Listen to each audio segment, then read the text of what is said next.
Hello, Thomas here with the first spamtacular episode of Storytime with Strangeland. Now, you people of the internet may be wondering to yourselves, why is this crazy fool wearing an air filtration device on his face? And the answer to that question is, because I have an easier time telling stories with stuff latched to my head.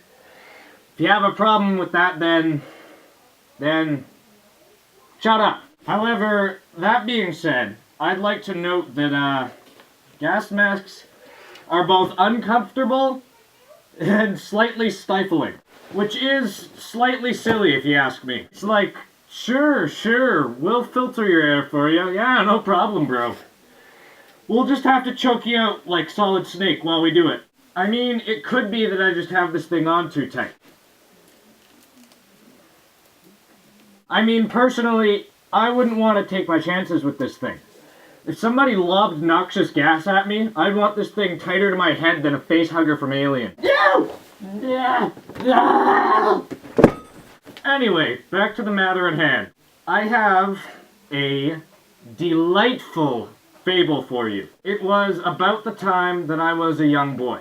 My family and I had just returned from a lovely romp around Vancouver with my aunt and uncle. And on this trip... Just a second. Nope. I rage quit this stupid thing. I can go die sad and alone forever. Anyways, on this trip, my mother informed my cousin and I that milk helps to build strong bones. I think we both must have had visions in our head of badass metal bones like Wolverine has, because we shared a look that said this.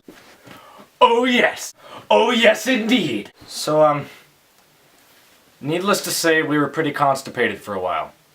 Yeah. But that's off topic. Our milk supply had been pretty low while we were on this trip. It's not really travel, beverage, but so we had both been waiting until we got back to my house to increase the awesome might of our bones. So after we unpacked all the stuff, we both dashed to the refrigerator like it contained Christmas. So I go running up, and I throw that door open.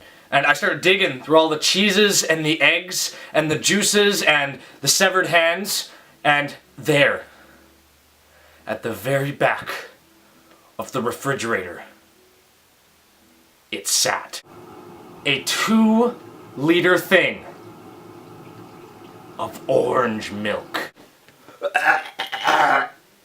And no, I don't mean milk infused with the citrusy tang of delicious oranges. Not that I even like that kind of milk. Ew. No!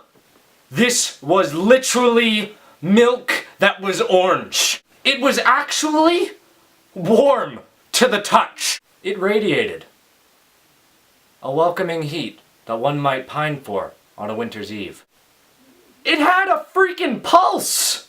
So us, being children, decided to pour a nice tall glass of the thing.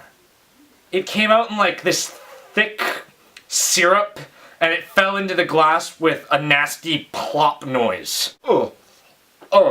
But then, I felt a tug at my mind, and I knew that my cousin felt it too. It was communicating with us telepathically. We felt this sudden urge to set this creature of dairy free from its glass prison and loose it upon the world so that it may feed. Ha! Nah. We sat around for a bit being grossed out, and then we went downstairs to play Nintendo 64. And it was in the middle of our game of Mario Party 2 that my brother came downstairs. He stood behind the couch for a while watching us. And eventually, I turned around to acknowledge his existence.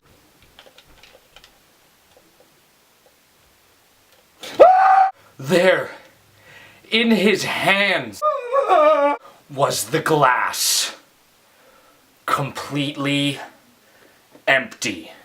What ensued was a whole bunch of really unintelligible monkey noises. But I will do my best to both remember and translate. Oh my god, you drank the nasty orange milk! What? That glass was filled with milk that was nasty and orange and moldy and ew! Oh my god! I thought it was orange juice! Ah! Ah! There was pulp! Ah! It was kind of delicious! Ah! Oh, you beat your score on bobsled run! Oh my god, I did!